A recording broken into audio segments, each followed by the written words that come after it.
Hello students, welcome to guidance গুরু চ্যানেলে তোমাদের সকলকে স্বাগত জানাই। আশা করি তোমরা প্রত্যেকেই ভালো আছো। পিএসসি ফুড সাব ইন্সপেক্টর পরীক্ষা আর মাত্র কয়েকটা দিন বাকি আছে।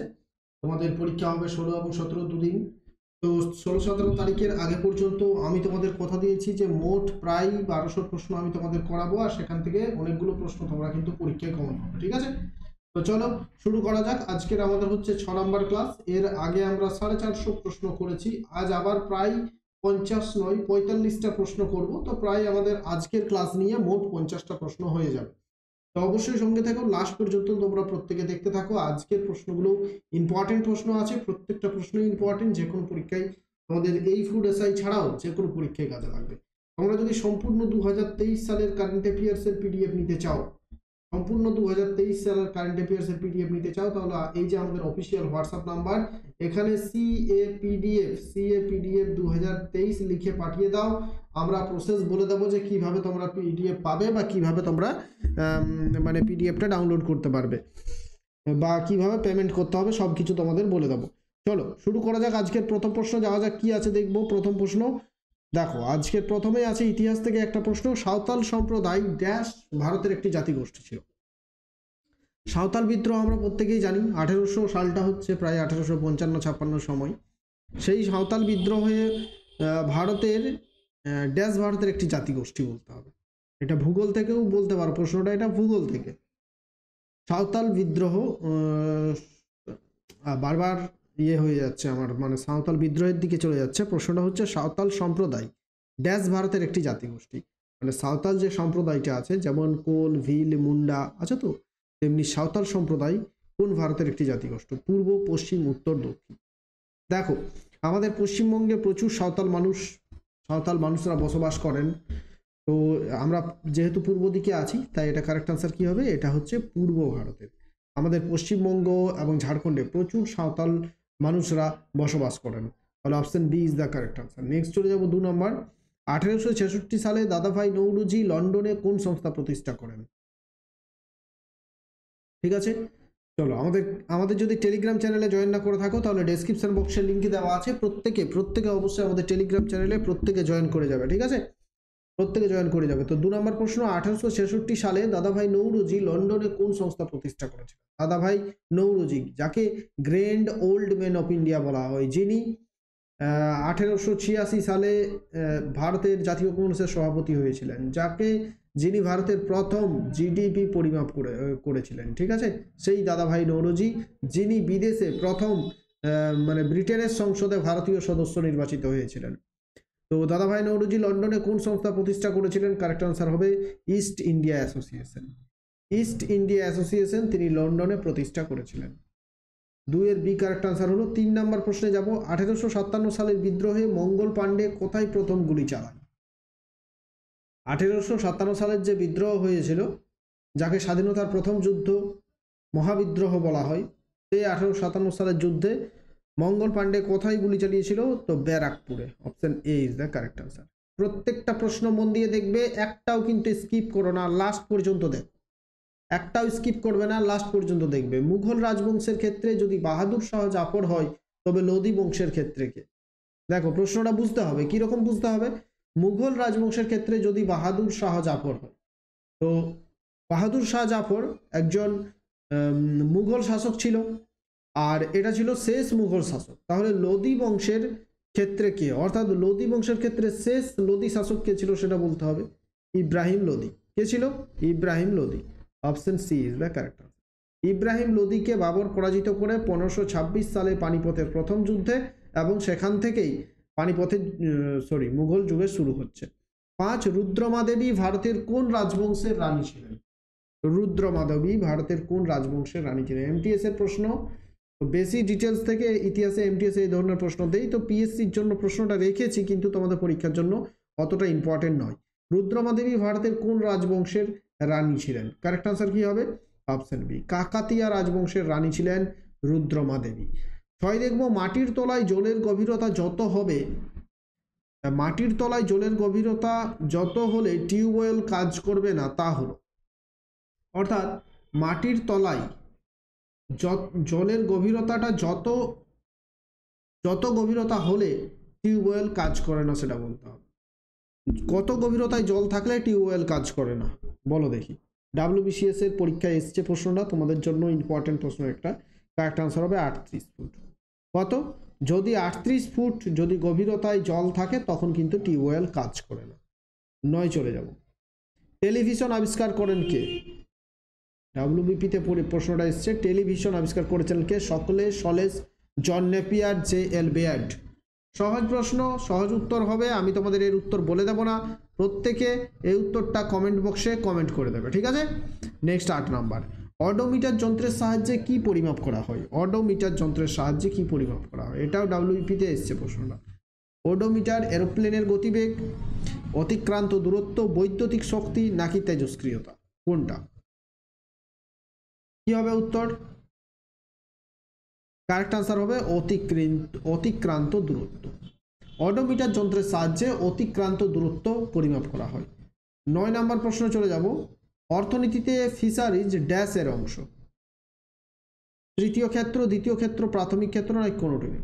যেমন অর্থনীতিতে আছে primary sector, secondary sector, tertiary sector. যেমন প্রাইমারি সেক্টরের মধ্যে পড়ছে কৃষিকাজ, ঠিক আছে? সেকেন্ডারি সেক্টরের মধ্যে পড়ছে ভারতে যেসব জিনিস উৎপাদন হচ্ছে সব কিছু সেকেন্ডারি সেক্টরের মধ্যে পড়ছে। টার্সিয়ারি সেক্টরের মধ্যে পড়ছে সমস্ত পরিষেবাগুলো, ভারতে যেসব পরিষেবাগুলো ভারত দিচ্ছে, যেমন এই যে ট্রেন চলছে একটা পরিষেবা, পোস্ট অফিস একটা পরিষেবা, সরকারি ব্যাংক একটা পরিষেবা, সফটওয়্যার একটা পরিষেবা, এগুলো টার্সিয়ারির মধ্যে পড়ছে। আর যেটা আছে মানে সেকেন্ডারি বা সেকেন্ডারি, সেই সেকেন্ডারির মধ্যে পড়ছে যত ধরনের জিনিস উৎপাদন হচ্ছে দেশের মধ্যে, সেগুলো হচ্ছে সেকেন্ডারি। আর প্রাথমিক মানে হচ্ছে যেমন মাছ ধরা বা খনিজ পদার্থের কাজ, মাটির কাজ, গাছ থেকে উৎপন্ন ফসল, সব কিছুর মধ্যে পড়ছে ইয়ের মধ্যে প্রাথমিক ক্ষেত্র। তাহলে ফিশারিজটা কোন ক্ষেত্র হবে? প্রাথমিক ক্ষেত্র, প্রাইমারি সেক্টরের মধ্যে ফিশারিজটা আসছে, ঠিক আছে? 10 চলে যাব, নিম্নের কোনটি উন্নয়নের মেরুদণ্ড হিসেবে ধরা হয়? উন্নয়নের মেরুদণ্ড হিসেবে কোনটি ধরা হয়? শিক্ষা, দুগ্ধ শিল্প, ব্যাংকিং, উৎপাদন শিল্প, কোনটিকে? উৎপাদন শিল্প। কি হবে? উৎপাদন শিল্পকে ভারতের উন্নয়নের মেরুদণ্ড হিসেবে ধরা হয়ে থাকে। 11 হচ্ছে, নিম্নের কোন গায়ক দাদা সাহেব ফালকে পুরস্কার পেয়েছেন? কে পেয়েছেন দাদা সাহেব ফালকে পুরস্কার? কোন গায়ক? সোনু নিগম, আশা ভোসলে, নেহা কাক্কর, অরিজিৎ সিং। সিনেমা জগতের, চলচ্চিত্র জগতের সবচেয়ে বড় পুরস্কার যদি বলা যায় তাহলে দাদা সাহেব ফালকে পুরস্কার। এদের মধ্যে কে পেয়েছেন দাদা সাহেব ফালকে পুরস্কার? অপশনগুলো দেখলেই সহজেই তোমরা বুঝতে পারবে যে আশা ভোসলে। এখানে যে গায়কগুলো আছে তাদের মধ্যে সব থেকে বেশি পুরস্কার কেউ যদি পেয়েছেন তিনি হচ্ছেন আশা ভোসলে, তাহলে দাদা সাহেব ফালকে পুরস্কারটা তিনিই পেয়েছেন। নেক্সট দেখবো, 12 পৃথিবীর মোট স্থলভাগের অংশ হিসেবে ভারতের ভাগ কত? দেখো, পৃথিবীতে 3 ভাগ জল 1 ভাগ স্থল আমরা জানি, তো সেই যে সেই স্থলভাগের মধ্যে যতটুকু জায়গা জুড়ে ভারত আছে সেই ভারতের পার্সেন্টেজটা কত বলতে হবে। 4.2%, 4%, 2.6%, নাকি 2.4%? ইম্পর্টেন্ট প্রশ্ন তোমাদের পরীক্ষার জন্য। কি হবে উত্তর? উত্তর হচ্ছে অপশন ডি, ভারতের স্থলভাগের যে শতাংশ সেটা হচ্ছে 2.4%। নেক্সট দেখো কি আছে, আন্নামালাই পর্বতটি কোন রাজ্যে অবস্থিত? এটাও ইম্পর্টেন্ট প্রশ্ন, তোমাদের পিএসসি মিসলেনিয়াস 2018 পরীক্ষায় এটা এসেছিল।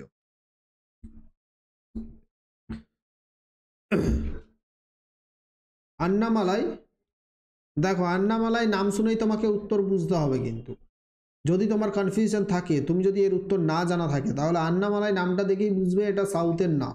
তাহলে হিমাচল প্রদেশ, মধ্যপ্রদেশ, এই দুটো প্রথমেই হবে না। বলো তামিলনাড়ু না কেরালা? কারেক্ট আনসার হবে Tamil Nadu is the correct answer. Annamalai পর্বতটি কোন রাজ্যে? তামিলনাড়ু। 14 দেখো, তিস্তা নদীর পশ্চিম অংশকে পশ্চিমবঙ্গে কি বলে?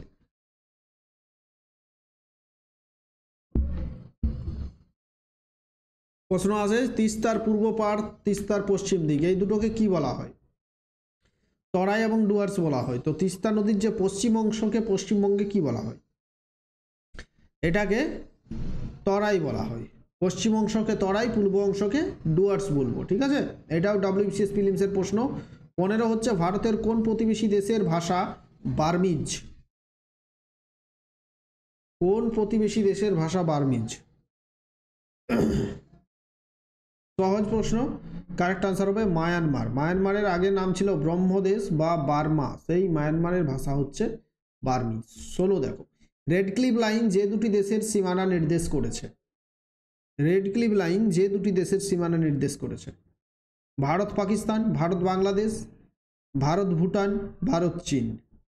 কারেক্ট আনসার কি হবে? Bharat Pakistan. Red cliff line Bharat এবং পাকিস্তানের মধ্যে সীমানা নির্দেশ করেছে। দেখো, ভারত এবং পাকিস্তানের মধ্যে সীমানা নির্দেশ করেছে LOC বা লাইন অফ কন্ট্রোল, তারপর হচ্ছে red cliff line, red cliff line, তারপর হচ্ছে ভারত এবং চীনের মধ্যে হচ্ছে ম্যাকমোহন লাইন, ভারত এবং বাংলাদেশের মধ্যে 2.5 বিঘা করিডোর, এইগুলো। নেক্সট দেখব 17 দেখো, পরিপাকে সাহায্যকারী অ্যাসিড কোনটি? নিম্নের কোন অ্যাসিডটা পরিপাকে সাহায্য করে? SSC CHSL 2022-এর প্রশ্ন। পরিপাকে সাহায্য করে কোন অ্যাসিডটি? কারেক্ট আনসার হবে হাইড্রোক্লোরিক অ্যাসিড। কোন অ্যাসিড পরিপাকে সাহায্য করে? হাইড্রোক্লোরিক অ্যাসিড বা HCl। আমাদের যে মানে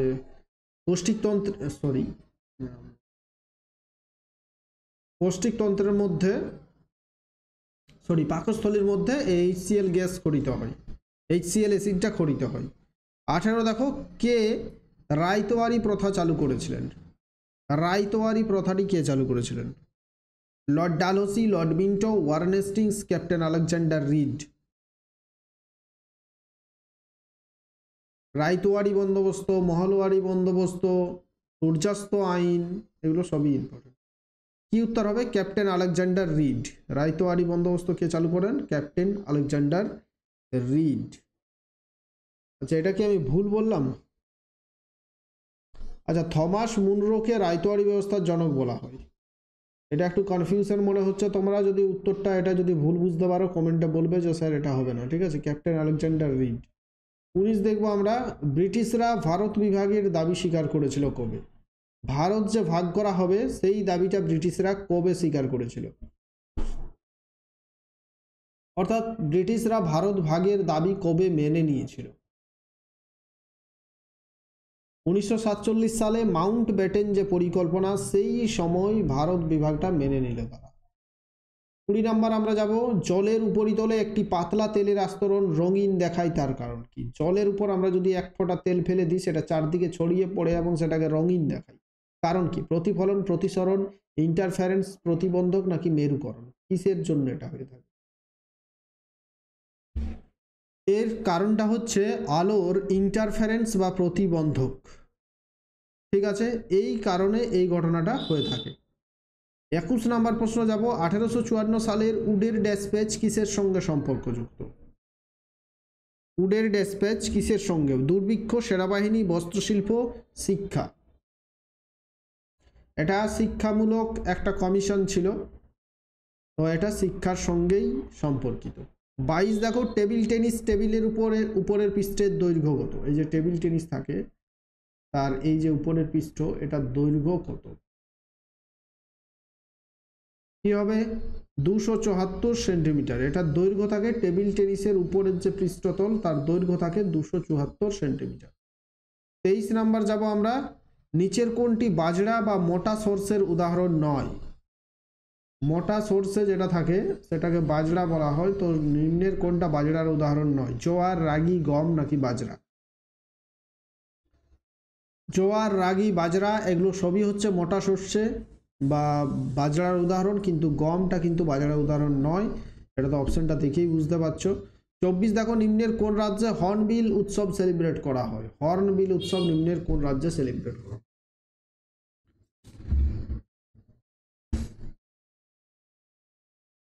কারেক্ট আনসার হচ্ছে নাগাল্যান্ড। নাগাল্যান্ড রাজ্যে হর্নবিল ফেস্টিভ্যাল সেলিব্রেট করা হয়। 25 দেখো, দ্য জয়া ফ্যাক্টর উপন্যাসটি কে লিখেছেন? দ্য জয়া ফ্যাক্টর উপন্যাসটি কে লিখেছেন? দ্য জয়া ফ্যাক্টর উপন্যাসটি কে লিখেছেন? কারেক্ট আনসার হবে অনুজা চৌহান। কে লিখেছেন? অনুজা চৌহান লিখেছেন দ্য জয়া ফ্যাক্টর উপন্যাস। আজকের 26 নাম্বার প্রশ্নে চলে যাব, পশ্চিমবঙ্গে স্থানীয় ঝড় কি নামে পরিচিত? লু, চিনুক, আম্রবৃষ্টি, কালবৈশাখী। লু উত্তর ভারত, আম্রবৃষ্টি হচ্ছে দক্ষিণ ভারত বা ম্যাঙ্গো শাওয়ার দক্ষিণ ভারত, কাল বৈশাখী হচ্ছে আমাদের পশ্চিমবঙ্গে। ঠিক আছে। 27, পণ্ডিত কিষান মহারাজ একজন বিখ্যাত ড্যাশ বাদক ছিলেন। কিষান মহারাজ কি বাদক? পণ্ডিত কিষান মহারাজ কি বাদক?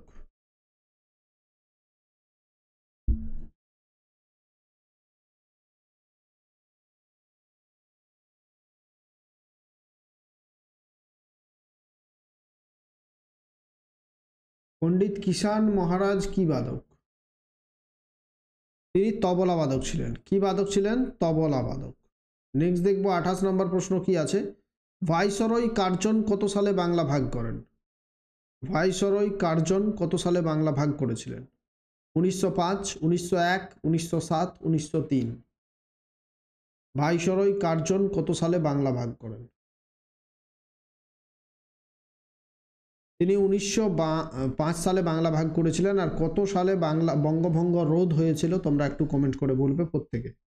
ঠিক আছে। ক্লাস ভালো লাগলে প্রত্যেকে শেয়ার করে দাও তোমার বন্ধুদের সাথে। 29 হচ্ছে তৃতীয় পৃথ্বীরাজ কত সালে সুলতান মোহাম্মদ ঘুরিকে পরাজিত করেন? তৃতীয় দেখো পৃথ্বীরাজ চৌহান এবং মোহাম্মদ ঘুরির মধ্যে দুবার যুদ্ধ হয়।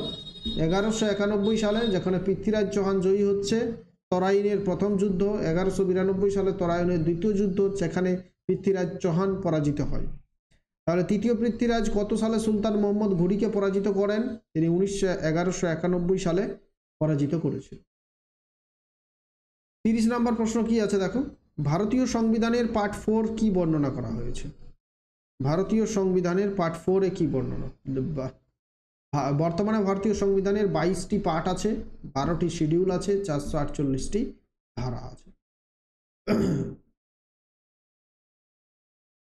ভারতীয় সংবিধানের পার্ট 4 কি বর্ণনা করেছে? মৌলিক কর্তব্য, directive principle of state policy, fundamental rights, এই মৌলিক অধিকার, এটা আছে পার্ট 3-তে। ঠিক আছে। কি হবে তাহলে? Directive principle of state policy part 4-এ আছে ডিপিএসপি বা directive principle of state policy. 31 হচ্ছে নাতি কোন রাজ্যের একটি উল্লেখযোগ্য আঞ্চলিক নৃত্য? নাতি, নাতি কোন রাজ্যের একটি উল্লেখযোগ্য আঞ্চলিক নৃত্য? কারেক্ট আনসার হচ্ছে হিমাচল প্রদেশ। নাতি হচ্ছে হিমাচল প্রদেশের একটি উল্লেখযোগ্য আঞ্চলিক নৃত্যের নাম। কোথাকার? নাতি হচ্ছে হিমাচল প্রদেশ। 32, কত বছর অন্তর অন্তর ভারতে কৃষি শুমারি করা হয়? কৃষি শুমারিটা কত বছর? আমি এটা তোমাদের আগের ক্লাসে বলেছি। ভারতে আদমশুমারি হয়ে থাকে 10 বছর অন্তর, আর কৃষি শুমারি হয়ে থাকে 5 বছর। ঠিক আছে। কত বছর অন্তর? 5 বছর অন্তর অন্তর কৃষি শুমারি হয়ে থাকে। 33 দেখো, নিম্নের কোন দশকে ভারতের জনসংখ্যার ঋণাত্মক বৃদ্ধি ঘটেছিল? অর্থাৎ প্রত্যেকবার যতদিন থেকে জনগণনা হচ্ছে প্রত্যেক 10 বছরেই কিন্তু জনসংখ্যা বৃদ্ধি পেয়েছে, কিন্তু এক বছর যখন জনসংখ্যা হ্রাস পেয়েছিল সেটা কোন সময়? 1911 থেকে 1921 সাল, এই সময়টাতে ভারতের জনসংখ্যা ঋণাত্মক বৃদ্ধি পেয়েছিল বা ভারতের জনসংখ্যা হ্রাস পেয়েছিল। 34 দেখো, সম্প্রতি প্রয়াত হয়েছেন শিনজো আবে, তিনি কোন দেশের প্রধানমন্ত্রী ছিলেন? শিনজো আবে,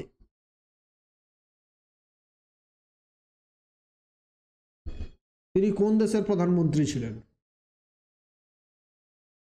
জাপানের প্রধানমন্ত্রী ছিলেন শিনজো আবে। ঠিক আছে। তিনি সম্প্রতি মারা গেছেন।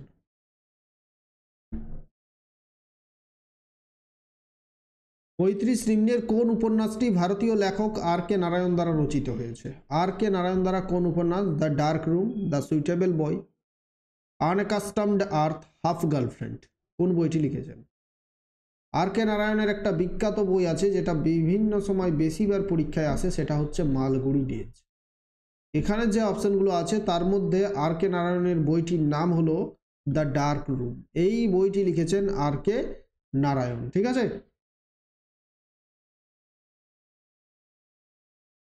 নেক্সট দেখবো আমরা 11, দেখো জিভিএ এর সম্পূর্ণ নাম কি? জিভিএ এর সম্পূর্ণ নাম general vesting added, general visited account, gross value account, gross value added. GVA এর সম্পূর্ণ নাম কি? জিভিএ এর সম্পূর্ণ নাম হচ্ছে গ্রস ভ্যালু অ্যাডেড। কি নাম? Gross value added. 37 দেখবো আমরা, তাঞ্জোরের বৃহদেশ্বর মন্দির কারা নির্মাণ করেছিলেন? তাঞ্জোরের বৃহদেশ্বর মন্দির।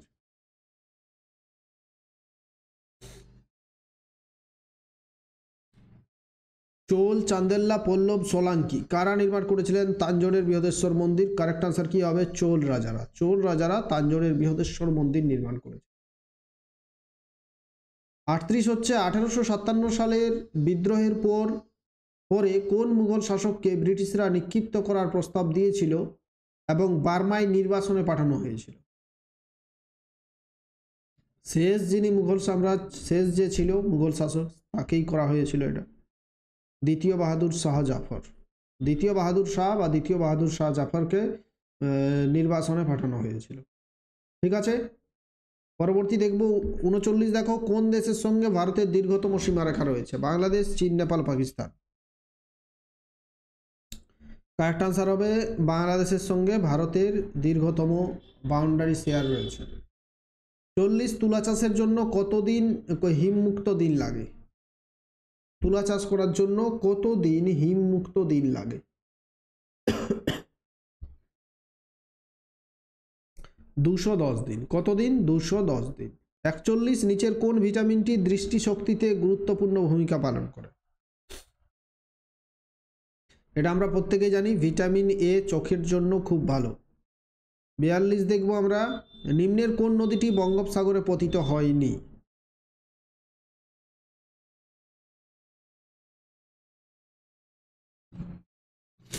বঙ্গোপসাগর মানে কোন দিকটা? এই দিকটা হচ্ছে বঙ্গোপসাগর। ভারতের যে ম্যাপটা আছে সেই ম্যাপের এই দিকটা বঙ্গোপসাগর। তাহলে এই দিকে যে নদীগুলো, কোন নদীটা এদিকে পতিত হয়নি?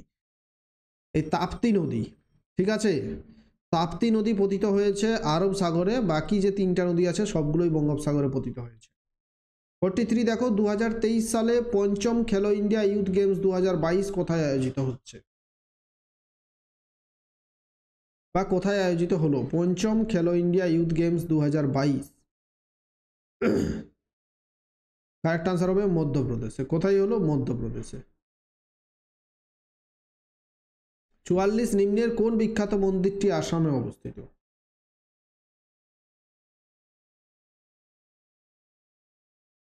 নিম্নের কোন বিখ্যাত মন্দিরটি আসামে অবস্থিত? কামাখ্যা মন্দির। সোমনাথ মন্দির গুজরাট, সূর্য মন্দির আছে তোমার উড়িষ্যাতে। নেক্সট চলে যাব। 45, কত সালে চৌরি চৌরা ঘটনা ঘটেছিল?